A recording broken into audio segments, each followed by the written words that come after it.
ప్రాముఖ్యము కాని వాటిని కూడా పెట్టుకుంటూ ఉంటారు. పిల్లల్ని ఎక్కడైనా చూడండి, వాళ్ళు ఊరు వెళ్ళేటప్పుడు ఏం చేస్తారు, ఆడ బట్టలు 2-3 జతలే ఉంటాయి, కానీ ఆడ ఆడుకునే ఇన్ని పెట్టుకుంటాడు. వాళ్ళు వచ్చేటప్పుడు అక్కడి నుంచి ఏదో ఒకటి చిన్న గిఫ్ట్గా అయినా లేకపోతే చిన్న మెమరబుల్ ఇదిగా అయినా తీసుకుని వచ్చేస్తా ఉంటాడు, జ్ఞాపకంగా అయినా తీసుకొచ్చేస్తా ఉంటాడు. ఎందుకంటే వాళ్ళకు ఉన్నటువంటి ఆ నైజం అది.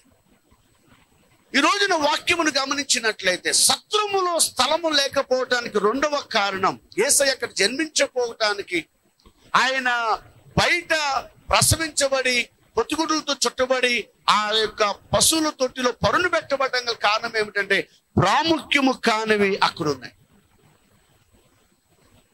వ్యసనాలు అవి ఏమాత్రం కూడా ప్రాముఖ్యం కావు.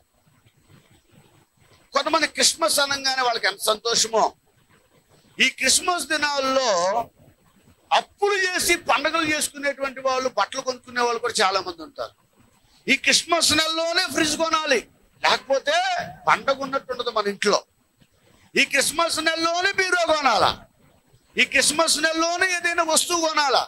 ఆ సెంటిమెంట్ ఏంటో నాకు తెలియదు. ఎవరైనా డబ్బులుంటే కొనుక్కోవాలని చూస్తూ ఉంటారు. కొంతమంది ఏంటంటే ఈ నెలలోనే కొనుక్కోవాలని, అదేమంటే ఆచారం. క్రిస్మస్ రోజున కొన్నామేంటి ఇది, క్రిస్మస్ నెలలో కొన్నామేంటి ఇది. ఆచారబద్ధమైనవన్నీ కూడా ప్రాముఖ్యము కానటువంటివి. కొంతమందికి ఎంత ఆచారం అంటే బైబిల్ చదవరు, కానీ బైబిల్ మాత్రం తల కింద పెట్టుకుంటా ఉంటారు. తలలో నుండి దిండ్లో నుండి ఆ బైబిల్ అంతా లోపలికి వెళ్ళిపోవాలని మెదడులో కొంతమంది. బైబిల్ చదవరాల్లో, కానీ బైబిల్ ఎప్పుడు దిండి కిందే ఉంటుంది. ఆ కవర్ తులిపి ఆ దిండి మార్చేటప్పుడు అప్పుడు బైబిల్ కూడా తీసి అటు ఇటు చెంపతో వేసి మళ్ళీ దాని కింద పెడతారు జాగ్రత్తగా. అంటే వాళ్ళ అర్థం ఏంటంటే రాత్రి పడుకున్న తర్వాత అందరూ పడుకున్నప్పుడు ఆ బైబిల్లో ఉన్న మాటలన్నీ పరిశుద్ధాత్మ దేవుడు వాళ్ళ మెదడులో పంపించేస్తాను ఒక ఆలోచన. నువ్వు బైబిల్ చదివి పెట్టుకుంటే తప్పులేదు. ఆచారబద్ధమైనటువంటి క్రైస్తవ్యాన్ని దేవుడు ఏమాత్రము కూడా మెచ్చడు. కొంతమంది క్రైస్తవులే, కానీ వాళ్ళు బయటికి వెళ్తే ఎవరు ఎదురు రావాలంట, వాళ్ళ అమ్మాయో లేకపోతే వాళ్ళ భార్యనో లేకపోతే వాళ్ళ తల్లి ఎదురు రావాలి. ఎవరైనా కోడళ్ళు కూడా ఎదురు రామ్మా అని చెప్పేటువంటి మామగారులు అత్తగారులు ఎవరైనా ఉన్నారో పోనీ, ఆమె ఆడపిల్లగా. అంటే ఆచారం ఏంటి, ఒక ఆడపిల్ల వస్తే ఎదురు శుభం అనేటువంటి ఒక ఆచారం కలిగి ఉన్నారు అనుకోండి. ఎవరైనా అత్త వాళ్ళ అమ్మ కోడల పిల్ల నువ్వు ఎదురురా అని అంటారు ఎవరైనా? కోడలు కాబట్టి ఆమె ఎవరు, మన రక్త సంబంధం కాదు అనే భావన. అంటే ఆచారాల్లో ఎంత వ్యత్యాసాలు ఉన్నాయో చూడండి. ఈరోజు ప్రభు సన్నిధిలో నేను జ్ఞాపకం చేస్తున్నాను ప్రియులారా, ఈ యొక్క మతాచారాలు ప్రాముఖ్యము కావు. కొంతమంది క్రైస్తవ్యంలో కూడా ఈ మతాచారాలు తీసుకొని వచ్చేసారు. ఇప్పుడు ఈ మధ్య కాలంలో ఒక పెద్ద సెన్సేషనల్ థింగ్ ఏంటంటే 40 రోజులు ఉపవాస ప్రార్థన. ఈ 40 రోజులు కూడా లైవ్ లోనే మీరు పాల్గొవాలి. 60 రోజులు ఉపవాస ప్రార్థన, 120 రోజులు ఉపవాస ప్రార్థన. నిజంగా 120 రోజులు ఉపవాసం ఉండి ప్రార్థన చేసేటువంటి పాస్టర్ గారులు ఉంటే వాళ్ళు నిజంగా మనం గౌరవించాలి, సన్మానించాలి. ఉపవాసం ఏమో విశ్వాసులకి, పాస్టర్ గారి కుటుంబంలో ఏమో చాలా చక్కగా విందు వినోదం. ఇట్టి విధమైనటువంటి క్రమాన్ని దేవుడు మెచ్చడు. మతాచారాలతో కూడిన ఏ కార్యమైనా దేవుడు ఏమాత్రము కూడా ఇష్టపడడు, అవి ప్రాముఖ్యము కానివి. నీ జీవితంలో మతాచారాలకు సంబంధించినవి నువ్వు కలిగి ఉంటే యేసు అక్కడ ఉండడు, ఏమాత్రము కూడా ఉండనేరుడు అనే సత్యాన్ని దేవుని సావుకునిగా నేను జ్ఞాపకం చేస్తున్నా. కొంతమంది వారి జీవితాల్లో మతాచారంగా అన్ని కార్యాలను కూడా జరిగించాలని చూస్తూ ఉంటారు. కొంతమంది అంటూ ఉంటారు ఆదివారం ఆరాధన అంటే పాటలు, వాక్యం, సాక్ష్యాలు, ప్రకటనలు, తరువాత ముగింపు ప్రార్థన. ఈ ఆచారం ఎప్పుడు నుండో వస్తుందని మనం ఎలాగనే చేయాలి అని అంటూ ఉంటారు. ఒకవేళ పొరపాటున ఎవరైనా సరే ఈ యొక్క క్రమాన్ని కొంచెం తప్పించారు అనుకోండి, వాళ్ళకి భయభక్తులు లేవండి. వాళ్ళకి వచ్చే పేరేంటి, భయభక్తులు లేవండి. ఉదాహరణకి ఒక 2 క్రమాలు పక్కన పెట్టామనుకోండి, మనం జరిగే క్రమాల్లో భయభక్తులు లేదండి వాళ్ళకి. దేవుని వాక్య ప్రకారం పోవట్లేదండి. వాక్యంలో ఎలా ఉంది, ఇలా చేయాలనే ఉన్న క్రమం ఏమైనా ఉందా? నువ్వు ప్రభువును ఆరాధించడానికి నీ సిద్ధపాటు కావాలా? క్రమాల్లో కాదు కావాల్సిన సిద్ధపాటు, ప్రోగ్రామింగ్ లో కాదు కావాల్సిన సిద్ధపాటు, కార్యక్రమాల నిర్వహణలో కాదు కావాల్సిన సిద్ధపాటు, యేసును ఆరాధించడానికి, యేసును పూజించడానికి, యేసును మహిమపరచడానికి, యేసును కొనియాడటానికి, యేసయ్యకు మాత్రమే మహిమను ఆపాదించడానికి ప్రతి హృదయాంతరంగం సిద్ధపాటు కలిగి ఉండాలని సత్యాన్ని జ్ఞాపకం చేస్తున్నాం. వారి సూత్రం చెల్లిద్దాం. హల్లెలూయా. ప్రియులారా, ప్రాముఖ్యము కాని వాటిని వారి జీవితాల్లో కలిగి ఉండటానికి ఇష్టపడ్డారు. సత్రములో ప్రాముఖ్యము కాని వాటిని కూడా ఏం చేశారు? వాటికి స్థలం కల్పించారు. యేసు అక్కడ జన్మించడానికి స్థలము లేకుండా పోయింది.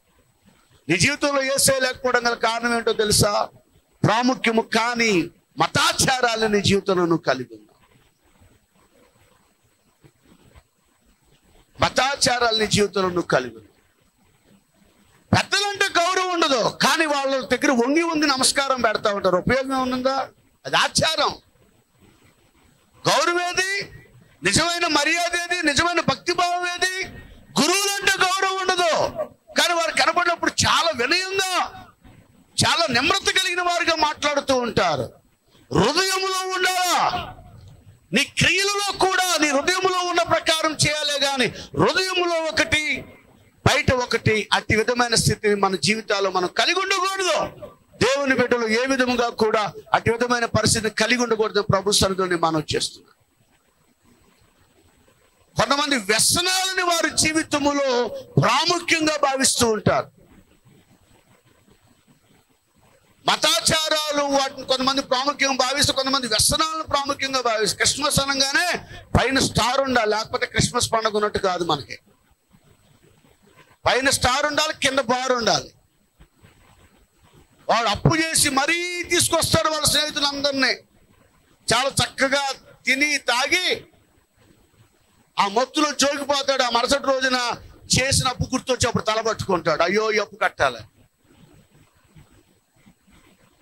వ్యసనాలు మనుషులను బలహీనపరిచేస్తూ ఉన్నాయి. వ్యసనాలు మనుషుల్ని నశింపజేస్తూ ఉన్నాయి. వ్యసనాలు కుటుంబ వ్యవస్థల్ని పతనం చేస్తూ ఉన్నాయి. ఒకసారి ఎప్పుడు చెప్తూ ఉంటాను ఈ మాట. ఒక గ్రామంలో క్రిస్మస్ ఆరాధనలో వాక్యం చెప్పడానికి ఆహ్వానించారు. వెళ్తే అక్కడ చాలా గంభీరంగా గ్రామం అంతా కూడా వేడుకను జరిగించారు. వాక్య అనంతరం ప్రార్థన చేయించుకోవడానికి కొంతమంది ముందుకు వచ్చారు. ఒక ఆయన ఊగుతూ తూగుతూ వచ్చాడు. ఆయన ప్రార్థన చేసే ముందు ఒక మాట చెప్పి, అయ్యా, ఈ యొక్క వ్యసనాన్ని విడిచిపెడితే నీవు ఆరోగ్యంగా ఉంటావు, నీ కుటుంబం కూడా బాగుంటుంది, నువ్వు పడిన కష్టం కొంత నీ కుటుంబానికి ఆధారంగా ఉంటుంది అని చెప్పా. ఏం లేదు అయ్యగారు, యేసు ప్రభు పుట్టాడు కదా, సంతోషం కలిగి తాగేశాను అయ్యగారు అన్నాడు. ఎక్కడి నుంచి తాగొద్దని చెప్పా. ప్రార్థన చేసి అయిపోయింది. అదే గ్రామంలో 7వ మాట మాట్లాడటానికి గుడ్ ఫ్రైడే రోజున ఆహ్వానించాను. మా ఆరాధన ముగించుకొని ఆ గ్రామానికి వెళ్ళి ఆ 7వ మాట మాట్లాడి, చాలా సంవత్సరాల క్రితం జరిగిన సంఘటన. మళ్ళీ కొంతమంది ప్రార్థన చేయడానికి వచ్చారు. ఈయన కూడా వచ్చాడు, గుర్తుపట్టాను నేను. మళ్ళా ఊగుతూ తూగుతూ వచ్చాడు. ఏ వ్యసనాన్ని విడిచిపెట్టలేదా, అలవాటును మార్చుకోలేదా అంటే ఆయన అన్నాడు, యేసు ప్రభు చనిపోయాడని బాధను తట్టుకోలేక తాగేశాను అయ్యగారు అన్నాడు. ఇంకా ఆడికి ఏ వాక్యం చెప్పను నేను. ప్రియులారా, చాలా మార్లు వారి జీవితాల్లో ఈ యొక్క మతాచారాల్ని ప్రాముఖ్యంగా కలిగి ఉంటారు. కొంతమంది వ్యసనాల్ని ప్రాముఖ్యంగా కలిగి ఉంటారు. మీకు విషయం తెలుసా?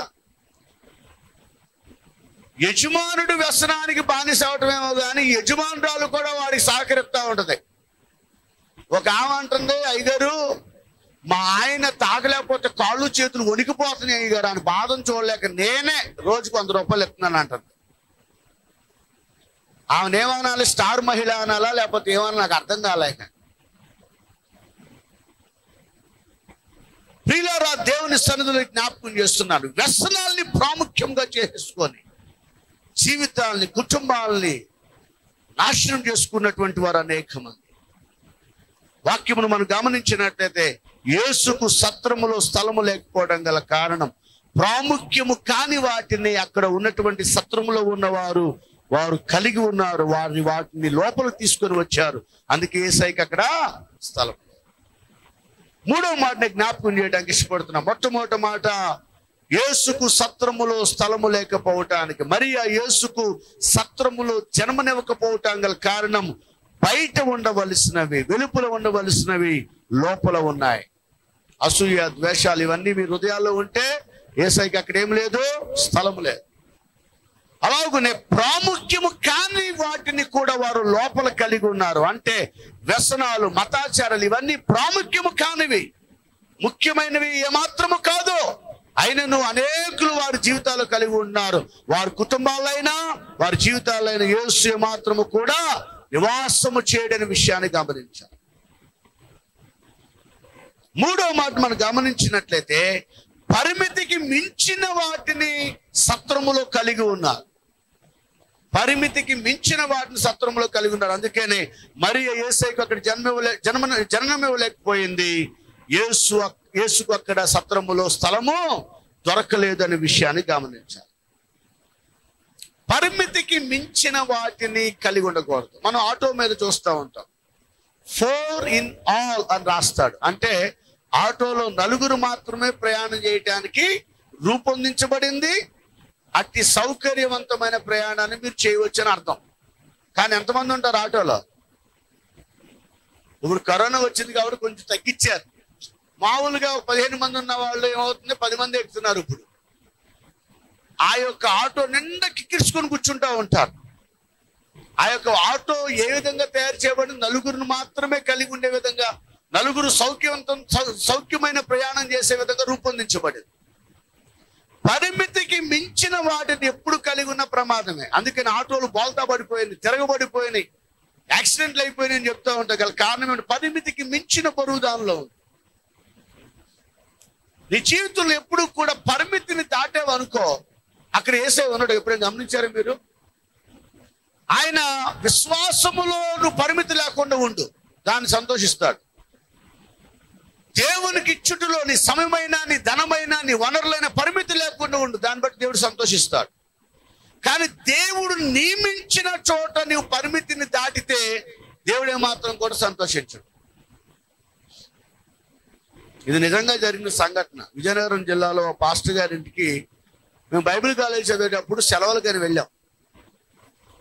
2 రోజులు సెలవులు వస్తే కొంచెం దగ్గరగా ఉన్న ఊర్లో వెళ్ళడానికి అవకాశం ఉండేది. లేకపోతే ఆ రోజుల్లో ఆ పాసింజర్ ట్రైన్లోనో వేరే ట్రైన్లో ప్రయాణం చేసుకుని వెలుగురు రావాలంటే చాలా రిజర్వేషన్లు, గందరగోళం ఉండేది. ఆ ఊరు వెళ్తే ఒక రాత్రి మేము పండుకొని ఉన్న పక్కన ఇంట్లో గోల వినపడతా ఉంది. ఈయన అరిచేస్తున్నాడు, సత్యవా, నువ్వు సత్యవా, ఈరోజు నేను చంపేయడం మాత్రం ఖాయం అంటున్నాడు. బాబు ఏంటి అలా కొట్టేస్తున్నాడు ఆయన భార్య అని అనుకొని మా స్నేహితులు అందరం వెళ్ళాం, ఒక 5-6 మేమేమో ఏటో అని దగ్గరికి వెళ్ళాం, ఇంటి దగ్గరికి అని. ఇక ఆ పక్కింటి ఆయన అంకులు అని కేకేస్తున్నాడు ఈ యొక్క పాస్టర్ గారు అబ్బాయి. ఆయన పలకట్లా. సరే కొంచెం తెలిసిన ఆయన కదా చొరవ తీసుకొని కిటికీలో నుంచి చూశాడు. ఈయన మంచం కింద ఉన్నాడు, ఈయనేమో రోకల బండతో పొడుగుతా ఉంది. ఈయన అడుగుతున్నాడు లోపల కింద మంచం కింద ఉండి, సచ్చేవా అన్నాడు. ఈయనేం పొడుగుతా ఉంది. అంకులు మంచి కవరేజ్ మినిస్ట్రీలో ఉన్నాళ్లే, మనం వెళ్ళిపోదామని వచ్చేసాడు. పరిమితికి మించినటువంటి విధానము కలిగి ఉండుట ఏమాత్రం మంచిది కాదు. దేవుడు ఒక నియమాన్ని పెట్టాడు కొన్ని విషయాలు. స్త్రీకి పురుషుడు ఏమై ఉన్నాడు? స్త్రీలందరూ కొంచెం గట్టి చెప్పండి. అయ్యగారు ఏంటో పురుషులకి సపోర్టుగా మాట్లాడుతున్నాడు అనుకుంటున్నారు. లేదు, వాక్యంలో ఉన్న మాట నేను జ్ఞాపకం చేస్తున్నాను. స్త్రీకి ఏమైనాడు? పురుషుడు కూడా శిరస్సు ఎవరై ఉన్నారు? యేసుక్రీస్తు ప్రభువు కదా. ఇంకో మాట కూడా చెప్తాను, బైబిల్లో ప్రతిదానికి సమానంగా రాశారు. నిన్నటి దినాన నేను ఏజే ప్రసాద్ అయ్య గారు రాత్రి క్రిస్మస్కి వెళ్ళాం. ప్రకాష్ అన్న గారు, థామస్ గారు, అక్కడ సిఐ గారు ఒక మంచి మాట చెప్పారు. ఆయన చెప్పిన మాట ఏమిటంటే, క్రైస్తవ్యంలో నాకు బాగా నచ్చింది ఒకటండి అని చెప్పాడు. అదేమిటంటే ఈక్వాలిటీ, సమానత్వం. ఆ సంఘంలో కూర్చున్నటువంటి వారందరూ కూడా ఏ కులమైనా, ఏ మతమైనా, ఏ ప్రాంతం వారైనా, ఏం చదువుకున్నా, ధనవంతులైనా, పేదవారైనా, పామరులైనా, విద్యావేత్తలైనా అందరూ సమానం కూర్చుంటారండి. నాకు ఆ చర్చిలో ఆ సందర్భం, ఆ సన్నివేశం బాగా నచ్చుతుందని చెప్పి ఒక అన్యుడైనటువంటి సిఐ గారు చెప్పిన మాట. బైబిల్లో కూడా రాయబడి ఉంది, పురుషుడుకు స్త్రీకి పురుషుడు శిరస్సు అయితే పురుషుడికి స్త్రీ ఏమై ఉన్నది? కిరీటమై ఉన్నది అని వాక్యం చెప్తుంది. ఏమై ఉంది? అందరు గట్టి చెప్పాలి. ఏ కిరీటం? కిరీటంలో కూడా రకాలు ఉన్నాయి కదా. బంగారు కిరీటం, తర్వాత నేను చెప్పట్లా, ఎవరో చెప్తున్నారు ముళ్ళ కిరీటం అని. ప్రియులారా, దేవుని సన్నిధానంలో స్త్రీలైనటువంటి వారు పురుషులకు ఏమై ఉన్నారు? కిరీటమై ఉన్నారు. మీరు రాజు లేక చక్రవర్తి అయినటువంటి వారి మీద కిరీటంలాగా ఉండటానికి ఇష్టపడుతూ ఉన్నారా, లేక యేసుక్రీస్తు ప్రభు వారి పైన ధరింపబడినటువంటి కిరీటంలాగా ఉండటానికి ఇష్టపడుతున్నారు? నువ్వు ఎప్పుడు బంగారు కిరీటంగా ఉండొచ్చు. ఎప్పుడు యేసుక్రీస్తు ప్రభు వారు నియమించిన పరిమితిలో నీవు ఉండగలిగితే నీవెప్పుడు నీ యొక్క యజమానునికి కిరీటమై ఉంటావు. స్తోత్రం చెబుదామా? ఆ పరిమితిని దాటేవంట ఆ కిరీటం ఏమైపోద్ది? ముళ్ళ కిరీటం అయిపోద్ది. పరిమితికి మించినటువంటి విధానం ఏమాత్రము కూడా మన జీవితాల్లో కలిగి ఉండకూడదు. దేవుడు ఒక నియమం పెట్టాడు, ఆ నియమం ప్రకారం పోవాలి. కొన్ని విషయాల్లో ఆయన నియమాన్ని సడలించాడు. కర్ఫ్యూ సడలించారు అని అంటారు. 144 సెక్షన్ సడలించారు అని అంటారు. దాని అర్థం ఏమిటంటే తీసివేశారు, ఎత్తివేశారు. కొన్ని విషయాల్లో దేవుడు పరిమితిని ఏం చేశాడు? తీసివేశాడు, ఎత్తివేశాడు. దాని అర్థం ఏమిటంటే నిశ్చయముగా వారు వారి జీవితాల్లో పరిమితులు లేకుండా ఉండొచ్చు. ఏ విషయాల్లో పరిమితిని దేవుడు తీసివేశాడో తెలుసా? నువ్వు ప్రార్థించే విషయంలో, వాక్య ధ్యానం చేసే విషయంలో, విశ్వాసం కలిగి ఉండే విషయంలో, దేవునికి ఇచ్చే విషయంలో, నిరీక్షణ కలిగి ఉండే విషయంలో, సమాధానం కలిగి ఉండే విషయంలో దేవుని యొక్క సన్నిధిలో ఎవ్వరు పరిమితిని కలిగి ఉండే అవసరం లేదు. దేవుడు నియమించిన విషయాల్లో మాత్రం పరిమితిని కలిగి ఉండాలి. పురుషుడు తన భార్యను ప్రేమించాలి, భార్య తన యొక్క భర్తకు లోబడాలి.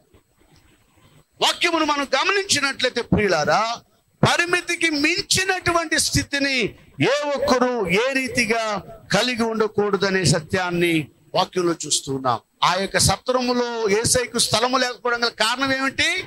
స్థలం లేదు, ఖాళీ లేదేనంటే అవన్నీ ఆ సత్రం అంతా కూడా మనుషులతోనూ సామాగ్రితోనూ అనేకమైన విషయాలతో పరిమితికి మించి నింపబడి ఉన్నాయి. కొన్నిసార్లు రద్దీ అయిన బస్సు ఎక్కాం అనుకోండి, ఒకరు ఊపిరి మరొకరు పీల్చుకోవాలి, అంత రద్దీగా ఉంటాయి కదా బస్సు. ప్రియులారా, దేవుని యొక్క సన్నిధానంలో కూడా పరిమితికి మించినటువంటి వాటిని ఎవరు కూడా వారి జీవితంలో కలిగి ఉండకూడదు. దేవుడు కొన్ని విషయాల్లో పరిమితిని ఉంచాడు. మనుషుల్ని ఆశ్రయించే విషయంలో దేవుడు పరిమితిని ఉంచాడు. మనుషుల్ని నమ్మే విషయంలో దేవుడు పరిమితిని ఉంచాడు. మనుషులతో మాట్లాడే విషయంలో దేవుడు పరిమితిని ఉంచాడు. పరిమితి కలిగిన వాటిలో మన పరిమితిలోనే ఉండాలి, పరిమితికి మించి ఉండకూడదు. ఇది నిజంగా జరిగిన సంఘటన. గంగా నదిలో ఒక తల్లి ఏం చేసిందో తెలుసా? తన భర్త చాలా సంవత్సరాల నుంచి వ్యాధిగ్రస్తుడిగా మంచం మీద ఉన్నాడు.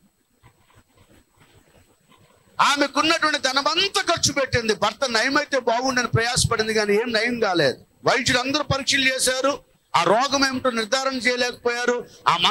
ఆ యొక్క మనిషి మంచం మీదే ఉండిపోయాడు. కేవలం జీవోత్సవ బ్రతుకుతూ ఉన్నాడు. ఏ విధం చేతనైనా బాగు చేసుకోవాలని ప్రయాసపడింది ఆ యొక్క తన భార్య. చివరికి ఒక రోజున ఒక స్వామి వచ్చి ఒక మాట చెప్పాడంట, నీకున్న ఒక బిడ్డను ఆ గంగా నదిలో నీవు అర్పణగా విడిచిపెడితే, బలిగా నీవు గనక అర్పణగా చేయగలిగితే నిశ్చయముగా నీ యొక్క భర్త బాగు చేయబడతాడని చెప్పాడు. ఆ మాట నమ్మింది. 2 బిడ్డలు. ఆ చిన్న బిడ్డ ఆ 11 నెలల పసిబిడ్డను తీసుకొని వెళ్ళి ఆ గంగా నదిలో నడుము లోతు భాగంలోకి వెళ్ళి ఆ చిన్న బిడ్డను విడిచిపెట్టాను. ఆమె ఒడ్డుకొచ్చింది. 9 మాసాలు మోసి కనినటువంటి తల్లి కాబట్టి ఆ బిడ్డను చూచి కేకలు పెట్టి ఏడవటం మొదలు పెట్టింది. చాలా మంది అందరూ అటు ఇటు నడుచుకుంటూ పోతున్నారు, ఎవరు గమనించలేరు. ఒక సువార్థికుడు ఆ మార్గంలో గుండా వెళ్తున్నాడు.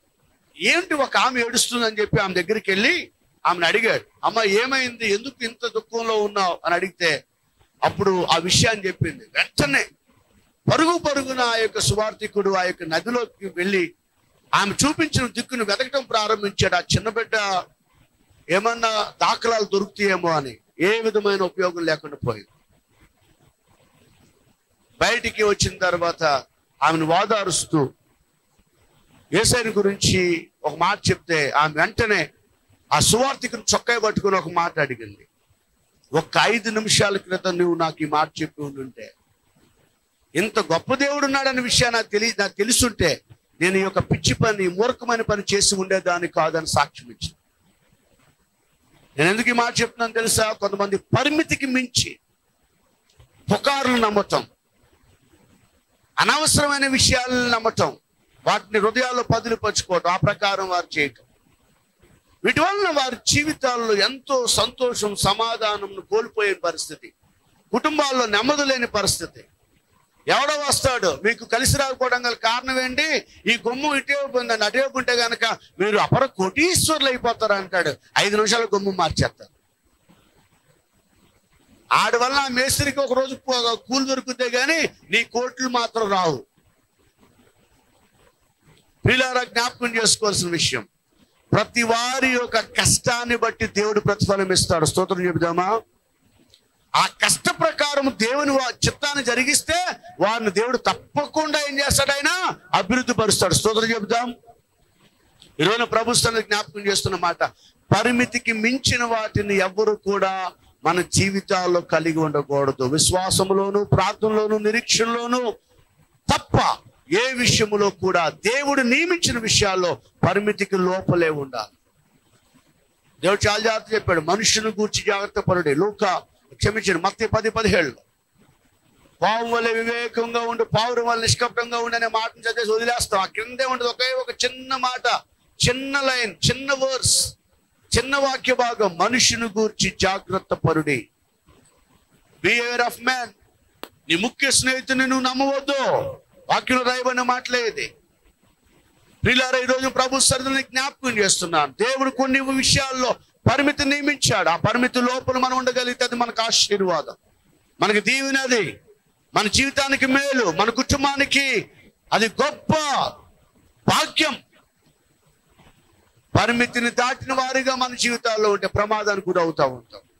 పరిమితికి మించి నువ్వు ఉండగలిగితే యేసయ్య నీతో ఉంటాడు. ఆయన నియమించిన విషయాల్లో పరిమితికి మించి నువ్వు దాటిపోయావు అనుకోండి, యేసు ఉండటం. పరిమితి లోపల నీవు ఉంటే ఆయన నీతో ఉంటాడు. ఈరోజు ప్రభు మనతో మాట్లాడుతూ ఉంటుండగా సత్యాన్ని గమనిద్దాం. యేసయ్యకు నీ యొద్ద స్థలం ఉన్నదా? నీ కుటుంబంలో యేసయ్యకు స్థానం ఉన్నదా?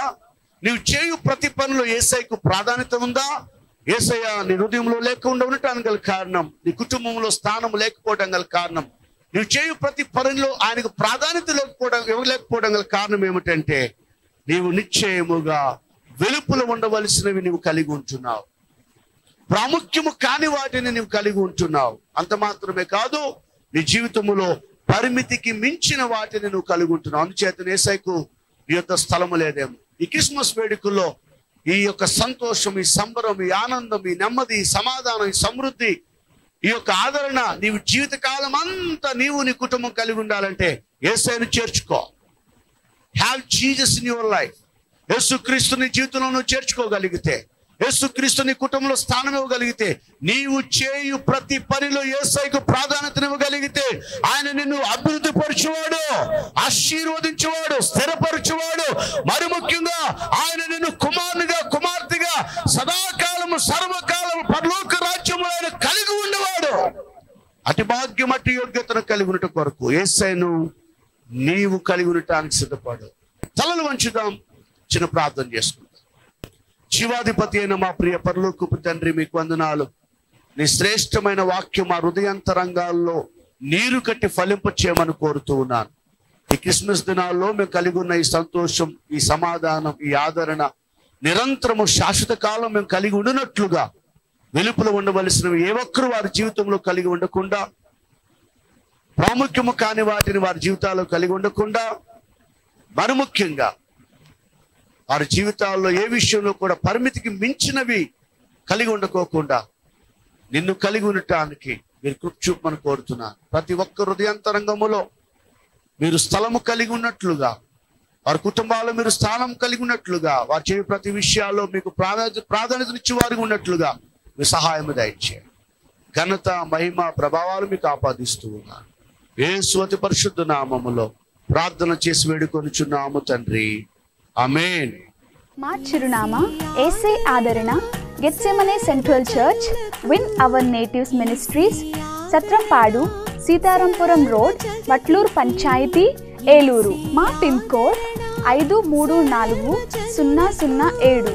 మా ఫోన్ నంబర్లు 8886163163 మరియు 8886164164.